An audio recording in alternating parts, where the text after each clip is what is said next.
dama ñaan maa yor xol bu rafet yaa ko moom loo dëgg dëgg jox xool leen li ma sañse dama bëri jàpp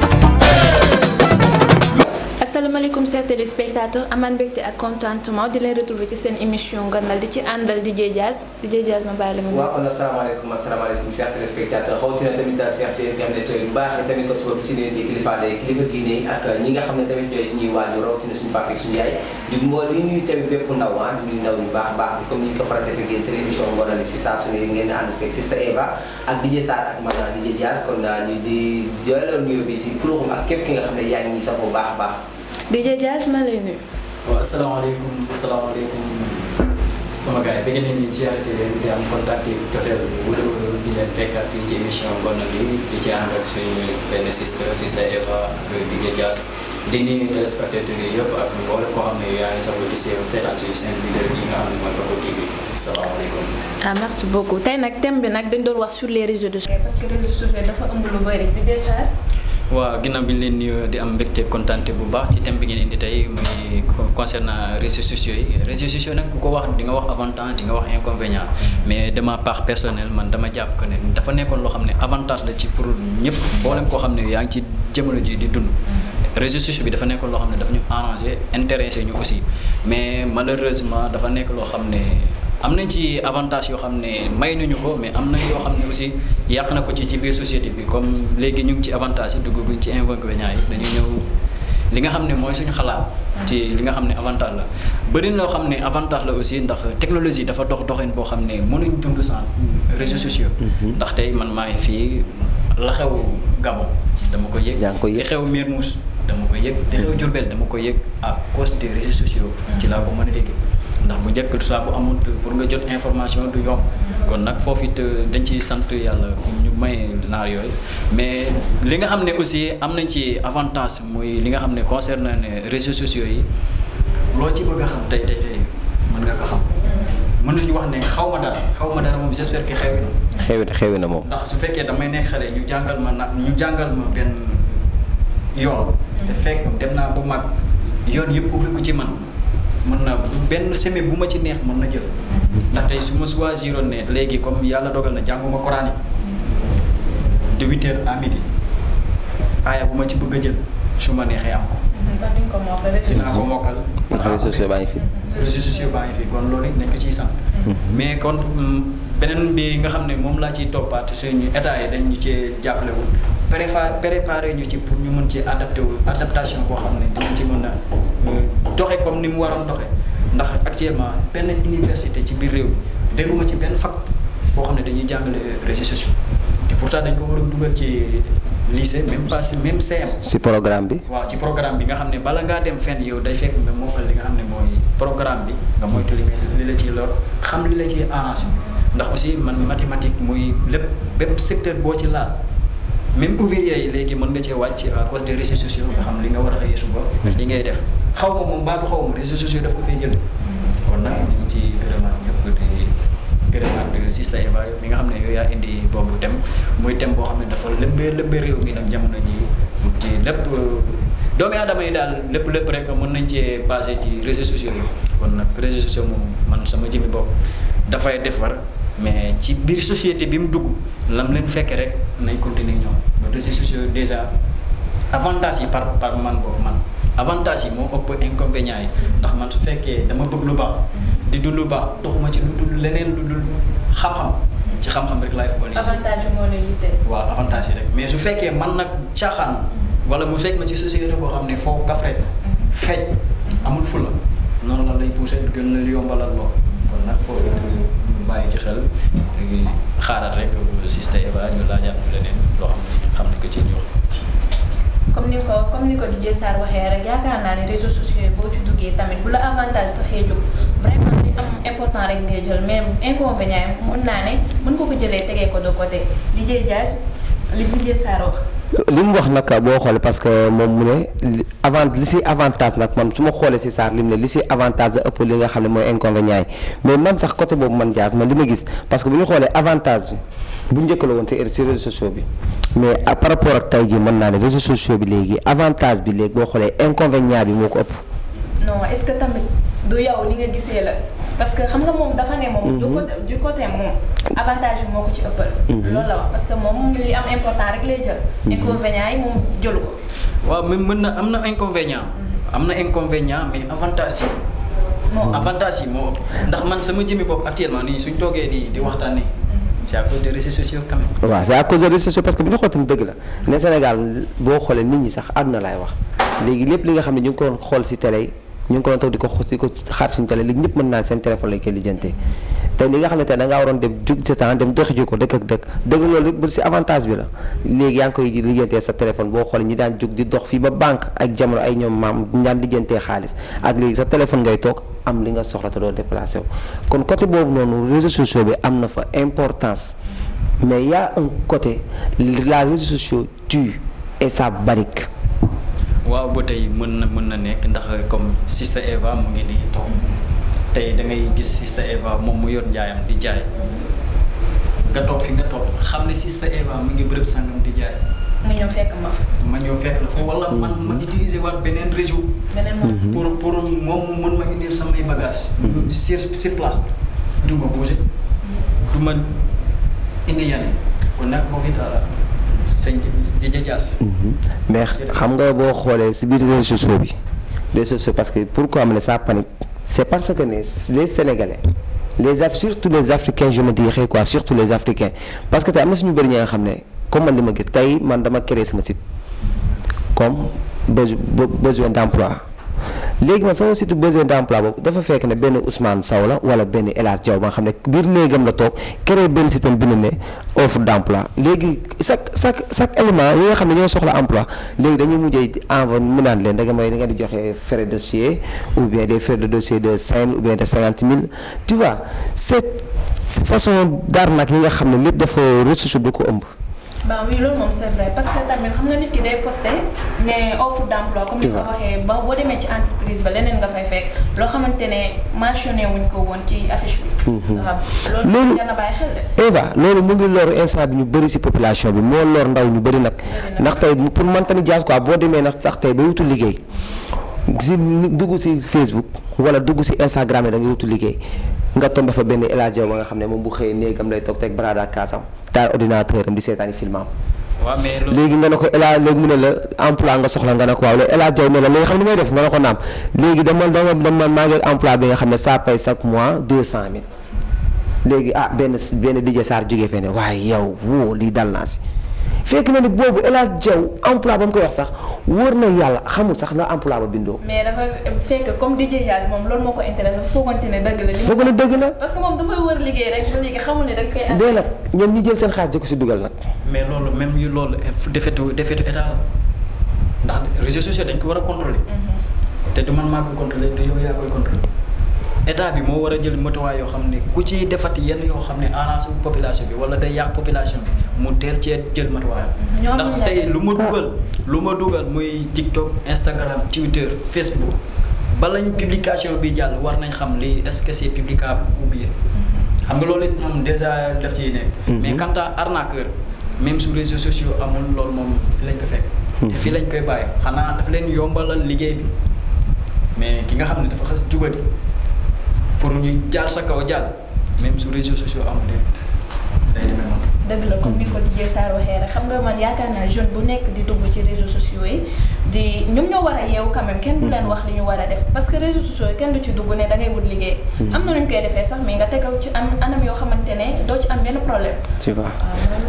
man daal li ma si xam daal ba xam ak li ma gis ba gis daal mooy que ne parce que tey boo xoolee ay cent ay cunette lépp réseaux sociaux ñoo leen ëmb. parce que réseaux sociaux bi dina si am côté ba nga xam ne dëgg la arrangé na population bi mais am na côté ba nga xam ne arrangé wul doomu aadama parce que tey damay ñëw ibbi naa benn site ne lan Sénégal business wala Sénégal avantage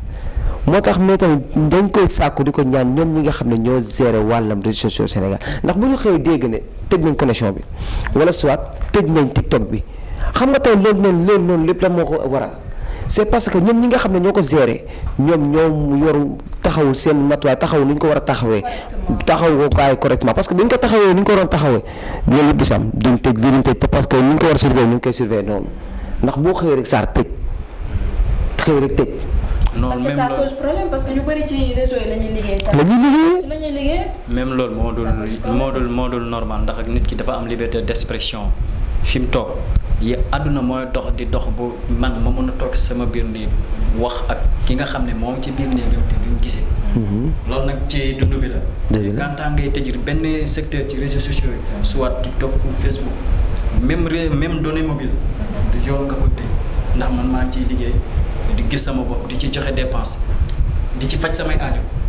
ki nga xam ne nag moo jóg ngir yàqal ma lool moom la état war a teg loxo di tegee ko ne leen ëllëg ak si biir keneen ku ci war a def yoo xam ne bokku ci ñu teel laa tege ne. mais est-ce que tamit mënal lañ leen dara ñoom ñi yàq di wax tamit xam nga nekkul ku jug rek wax xam nga mën naa tëj réseaux sociaux yi comme yow ni nga ko waxee ma tëj ko yow peut-être am nga moyen boo xamante ne yaa ngi ci liggéey mais keneen amu ko loolu tamit war nañ ci bàyyi xel de. par exemple comme ni ñi nga xam ne ñu ngi ci actuellement muy TikTok xam nga dañ ko tëj. mais ñoom ñu ngi utiliser VPN. waaw même VPN bi ni ñu defoon ba tëj réseaux sociaux bi ñu defoon ba tëj données mobiles. mënoon nañ arrêté noonu wifi bi ndax wifi bi ñi nga xam ne ñoom ñoo la yàlla dogal ñoom ñu am doole. mais ñun ñi nga xam ne ay néew si doole lañ mënuñoo jëndal suñ bopp suñ wifi ñun ñoo ci sonn. ndax données mobile bi damay jënd connexion. boo paree utiliser wu ma ko te saa bu weer wi dee dama koy fay. forcément léegi ñoom nag war nañu xool ci loolu nga xam ne réseaux sociaux bi c'est bon malheureusement léegi africains yi moom dañ cee jëloon ngir avantage bi mais réseaux sociaux bi dafa ñëw Afrique ngir inconvénient kese. malheureusement ci sama xalaat bu gàtt. réseaux sociaux Sénégal kay jamono ji Eva li mu la wax daal boo wax mooy que ne fii daal ku yeewul sa bopp réseau bi du la yee. ba dëgg la nit yi ñoom ñoo war a yeewu tamit di ngeen war a yeewu tamit nga xamante ne réseaux sociaux du yee kenn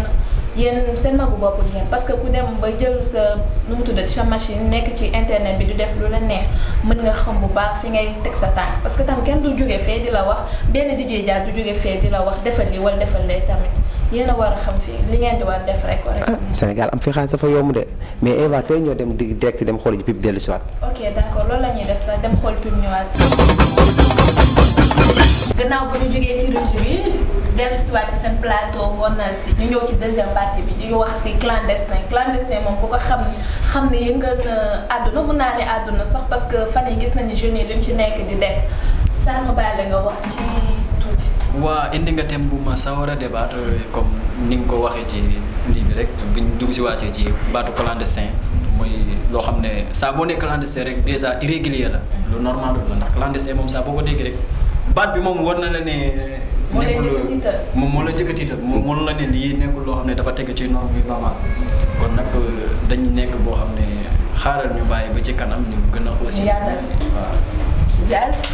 ah waaw gis nga ne clandestin nag boo ko déggee dafa mu wax mooy li nga xam ne moo lëmb li nga xam ne mooy immigré te tey clandestin ëmb na li nga xam ne mooy ñi yor oto sax di jël yoonu suuf ak ñi nga xam ne tamit ñoom ñoo yore gaal gi di jaar si ndox ak ñi nga xam ne tamit ñoom ay moto sax la ñuy demee loolu la bokk na si li nga xam ne lépp clandestin moo ko ëmb. dëgg la clandestin la ñu wax clandestin moo ëmb lépp ci biir ndaw yi jógee fii di dem di immigré ci ndox bi yéen nan ngeen gisee loolu peut-être dañoo amul emploi wala lan moo leen di poussé ba ñu dem ci géej gi. ndax xam nga bu ñu xoolee tey benn bi nga xam ne mooy si li nga xam ne jumtukaay bi nga xam ne daal dina bu si lu doy waar tamit doon li nga xam ne tamit dafa touché quoi parce que dafa ne ji nga réew bu fa benn bakkan rootee rek dafay touché askan saakaatuma ñu ne ñu ne ay àdduna ñu ne ay ndaw. surtout jeunes parce que les jeunes sont l'avenir de ce pays kon tey boo xoolee ñu xuus dem fa nga xam ne mooy fële ndale sax nu mu tuddati Wakaam gis nga Wakaam li fa jotoon xew mooy si gaal gi nga xam ne moo si doon teer si xam nga boo xoolee fa am entrée am sortie. histoire bu triste mais moo tax ñu ne jël gaal gi nag dëgg la kenn teroo ko kenn. man jaal mën na ko tere kenn ndax mën naa ne suñu réew mi si boppam ñun Sénégal ñu fi ñu teg si boppam moo toll fi nga xam ne mën naa ne kenn mënut a toog. mais mais est-ce que yow gisoo ni yow nga toog ci plateau bi dañ leen di motiver ñu gën a dem. mais motivé wu ma leen sax motivé wu ma leen sax yàlla ak yéen ba xam ne motivé wu ma leen. mais kenn terew ko kenn bi nga wax loolu moo tax. nga xam boo déggee tax ma ne la kenn terew ko kenn parce que boo xoolee sénégalais moo nekk ki nga xam ne mënoo ko tere. dëgg la surtout. parce que waaw mu parce que tey ku si nekk situation am la. ku nekk ak situation boppam bi mu yor. xamoo lan moo leen di poussé. waaw xamuñu tamit lan moo leen di poussé. dëgg la. mais lan leen ci mën di mooy di ko sàkk si ñoom tamit bu ñu mënee lijjantee jéem a rayante ba gouvernement tam jàppale ndaw ñi jàppale population bi ba am tamit beneen yoon ba nga xam ne mën nañ fa jaarudul géej gi. mais question bi mooy est-ce que ñoom bu leen gouvernement bi jàppalee est-ce que dinañ toog loolu mooy problème bi parce que foo dégg mu ngi bëgg wax voyage yi tamit problème la de. gouvernement bi bu defee li mu war a def. bu ñu defee li ñu war a def jaar fi ñu war a jaar teg askan wi fi ñu war a teg pour man jaas dinañ def liñ bëgg. waa ñuy am mbégte kontaante ji ñëw rek comme ñun suñ jëmi bopp man personnellement mënuma wax ne xaw ma lan moo leen di motiver aussi mënuma ci xas kenn ndax mu yàlla saa bu ne ci biir ndox mi ngay dee ci biir ndox mi ngay dee loolu moom ala kulli àll day am mais kanta ngay tukki même su fekkee suuf ak suuf ci biir réew mi bala nga génne sa dëkk war nga xam fi nga jëm ak yoon wi est-ce que am na risque ak amul risque ak lan moo la ciy fekk donte nag am na ñoo xam ne ñag yàlla dogal na ci la ñuy am seen lépp ci seen àdduna foofu la defaroo nga xam ne danger la risque la nit ki nag mënoo fekk mu nekk ci jafe-jafeem nga xam lan mooy jafe-jafeem boobu mën ko ci xas ndax léeg-léeg ñu dégg ñu naan ku ci dugg da nga xaru wala ku ci dugg yow yaa ko tey man du ma ko wax mais en tout cas du ma conseiller benn jeune muy quitter Sénégal bi nga xam ne comme carrément fa sàlla ñu ngi am yaakaar ci li nga xam ne dina fi ñëwaat donte nag déception lañu am ndax juddoo ci dëkk màgge fa yaroo fa am fi sa lépp te mënoo am liggéey nga xëy janoog sa waa famille nga xam xel ne yi lii man maa ko war a def kee am lii kii aw ma ne boobu it aussi nekk loo xam ne dina jaadu surtout nag comme ma tooñaale suñu système bi yéen jéeg ji ñu bàyyi ci xel ndax damay nekk ak sama doom baay mu nekk koo xam ne comme par exemple di jajaas yàlla dogal moom mu ëpp la saa bu xëyee njabootam lekk ba suuf te mu waroon uuf ñëpp jox sama njaboot ñu lekk. mais ça loolu du raison moom lu lay. bien sûr ndax man su ma yoree sama soxna toog yaay booy mi ngi fi sama papa mu ngi fi mais suñu xëyee kii nga xam ne moom mooy joxe dépense du jox sama yaay mu jox jabaram di jox sama yaay mu jox sama soxna léegi soxnaam lay préféré jox su sama soxna ayee man maa koy jox léegi kii jaas am na aw ma moom mu xëy joxe 25000 dépense te man sama 5000 bala ma ko am dama dem Kër Massar wala Colobane dem ba midi jot ma door a am lu ma joxe xam nga loolu du normal léegi ngay toog kee togg na wàcce am na Dakar am limon am lépp. man mi nga xam nag ne man sama jëmmi bopp man maa fi ne. mais déedéet mais yow bul xool ci. dañu jàpp ne sama soxna moo mënul toog te alors que du lool. déedéet yow déedéet man d'accord ma ci lu wax de Adja. man d'accord ma si. non d'accord bien sûr non am na motivation. léeg-léeg nga gis ko xam ne dafa lay leer que ne moom mu ngi place am mu ngi métier ak léppam mais vie sociale bi moo normal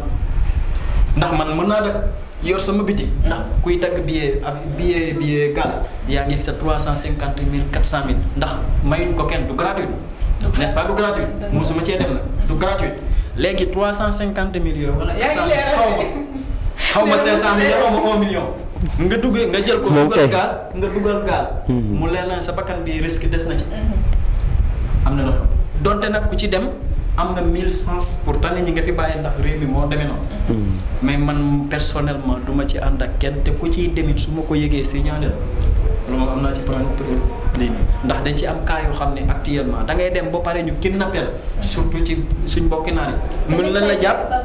nañ la jàpp tëj la ba pare di la laaj loo war say xaalis man ma nekk sa doom baay wala ma nekk sa rak ñu jàpp la Maroc wala Niger ba pare tëj la ci benn néeg saa buñ soxlaa xaalis dañuy woote waat ñun kat ñoo ngi fii mais dañu amoon somme problème xaalis nangam da ngay envoyé waat am naa ci 3 cas yoo xam ne noonu la demee dañoo dem ba pare di woote waat ndike dañ leen kidnappé biñ ñibsee kenn ki ba léegi ñu ngi koy wër mais mënuñ gis ndax dafa ñibsiwaat na mais déception la am gàcce pour mën a toog vivre dundaat ak ñëpp loolu dara jarul te dee moom dee la ku dee yaa xam la ngay fekki buur yàlla moom ëllëgam kenn xamul ki dee ci biir ndox yal na ko buur yàlla yërëm xam nañ ne ah tawfeex la boobu ndax dee ci biir ndox dee ci leneen dee moom dee la rek mais dee ci biir ndox yàpp naa ne xanaa coow lu ca ne ki doon wuti. comme ni ko Sarr waxee rek gis nga képp kuy dem voyage yi man digaluma kenn muy dem ci gaal yi tamit balaa ngaa dem bay voyage yi xoolal ci anam yu wóor loo ko defee parce que ndox bi tamit dafa dangereux de. dafa dangereux. non ndox bi dangereux na doy na waar mais comme fi côté bi nga xam ne fa la Sarr tënkee ne li nga xam ne mooy wàllam kii dépense bi xam nga tey man Diaz man li ma suggéré côté boobu quoi mooy que ne ji nga tey dëgg la mais buñ dem ñun ñëpp buñ toogee ne dëkk bi amul emploi duñ mës a gis emploi bi si dëkk bi. buñ toogee daal dëkk bi xaalis am fi duñ mës a gis xaalis bi parce que toogaay bi ñu toog di ko wax moo tax xaalis baa ñu doon xam nga ñun Sénégal la moo ñu sonal c'est parce que dañoo jël suñu temps bi def ko si internet bi. surtout loolu. da ngay xool tey 500 bi nga jël chaque fois di ko dugal crédit tey nag boo xool ñi dàq dugal crédit de connexion moo la gën a pauvre barki Rasulullah ki la dàq dugal crédit de connexion moo la gën a pauvre. ndax xam nga tax moo la ko seetlu ki nga xam ne à chaque fois foofu la gis ko si ligne bi. 7 heures du matin 8 heures heure boo dugg muy si en ligne mooy kii ñëwaat naa la doom waaye gaañ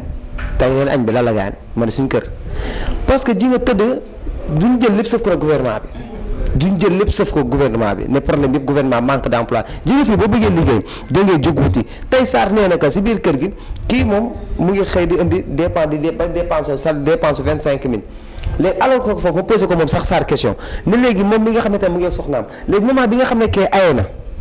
mu kii kay joxe 25 moo aye léegi moment boobu yow lan nga doon def bay xaar moom sa jour ay pour dem lijjanti dépense. man su fekkoon ne liggéey mooy tax ma am Sénégal kenn du leen ëppale.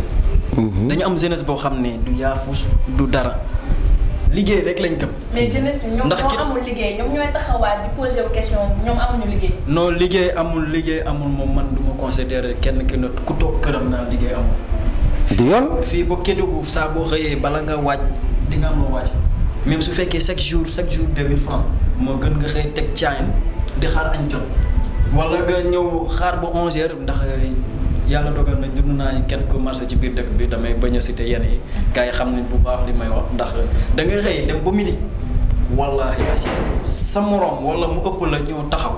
ma dooñalee sama mbokk yi boy town yi ndax da ngay ñëw taxaw wallahi ñu ñëw fekk la fa jàppale ma ci 200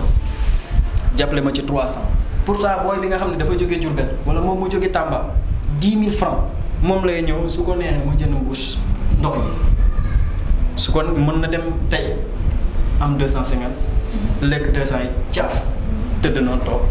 wala moom mu dem fekk marché bi am tenue xale yi saa bu ñu dugg see da ngay yenn seen i bagages yóbbu pourtant saa boo wàccee di nga am loo lekkee kenn du la xamal saa buñ la laajee tey suba ginnaaw suba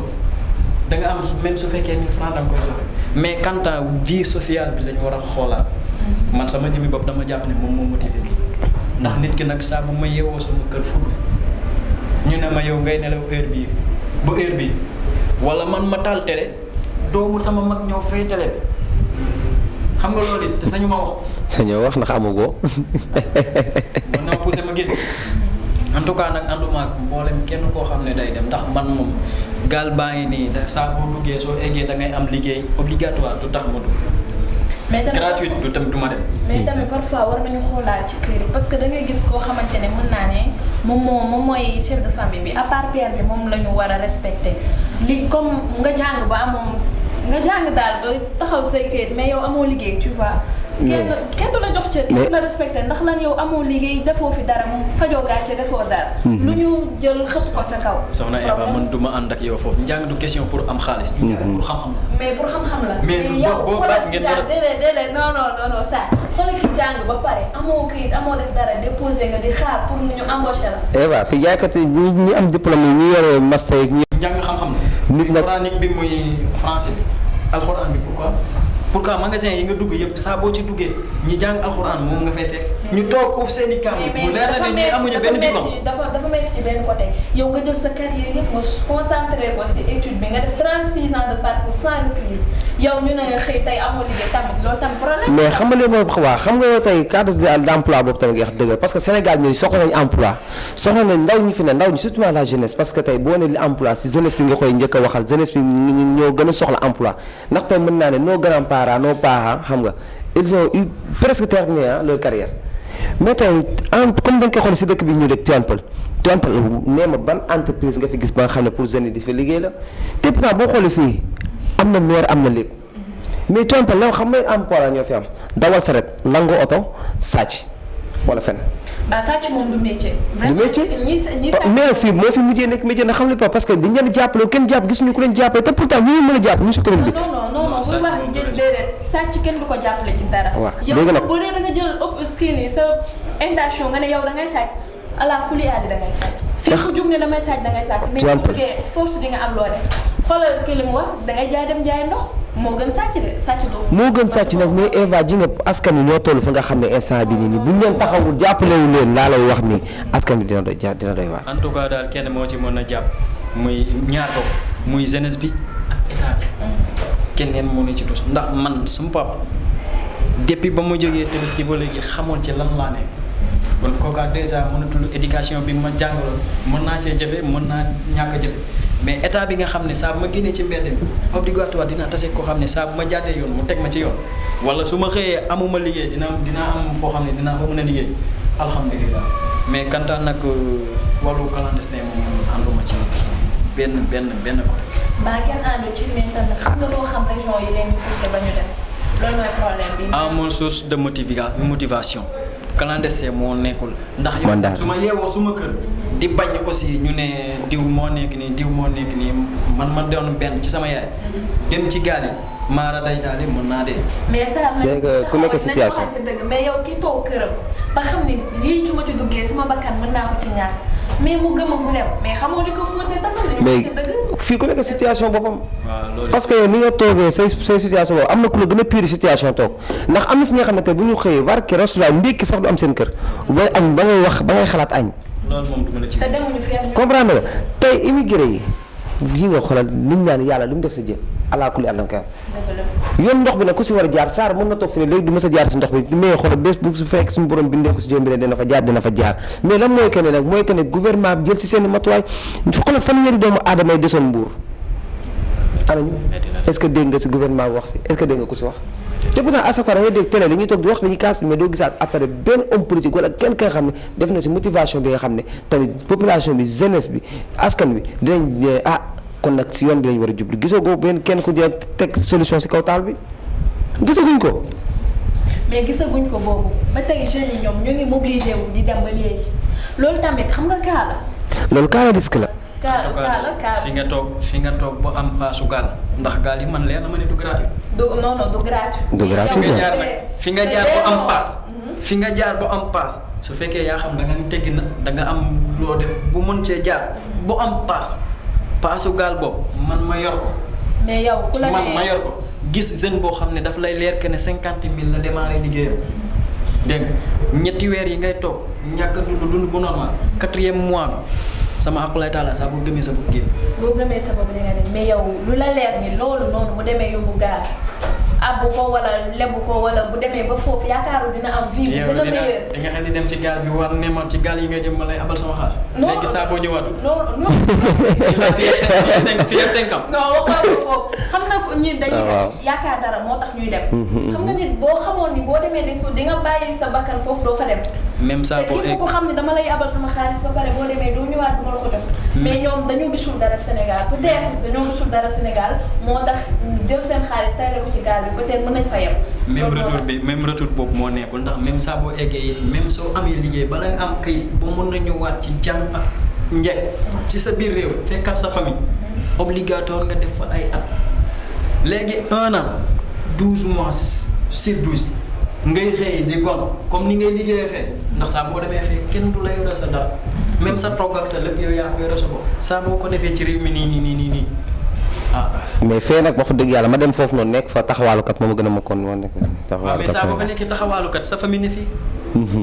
mais à chaque fois yow da ngay am raison que ni yow bés dina ñëw nga am loo jàppale famille bi. waaw loolu moo tax yow doo comprendre xam naa loolu moo leen di pousser ñu dem foofu. am na ñu fa nekk tey nii suñ sañoon yeewoo Sénégal. non man yaakaaruma loolu nga dem foofu ba pare. am na ñoo xam ne suñ demoon tey sax su leen neexee ñu lii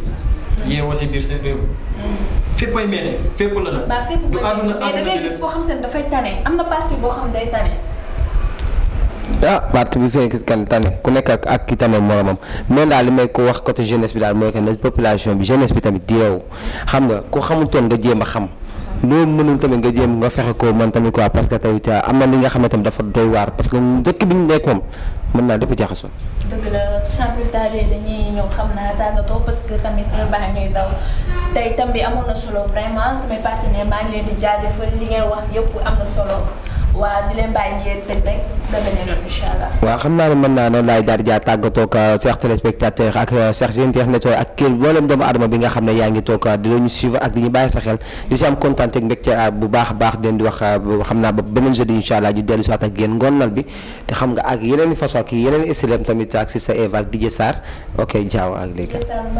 waa di am kontaan bu baax a baax di jégalu ñëpp nag mboolem koo xam ne yaa ngi sopp scène bi di ñu suivre fii ci suñu émission bi lu ñu fi wax mu jub ñu xam ne ci buur yàlla la lu ñu fi wax moo xam moom safaano ñu xam ne doomi aadama kese la ñu kon ñoo ngi tuub te jégalu ñëpp di ñaanal mboolem ko xam ne yàlla dogal na situation bi nga nekk nii muy situation boobu critique buur yàlla def bala ñu egsiwaat ci beneen émission bi buur yàlla teggeel la nattu boobu mboolem koo xam ne nag yàlla dogal na caabu féeti la ginnaaw yàlla na la buur yàlla génne ci loolu kon ñu leen di jox dig daje boo beneen yoon ci beneen numéro même seen ñi leen jaajëfal samay partenaires tey émission bi neexoon na trop ba beneen incha allah ak beneen numéro ci seen émission kon nag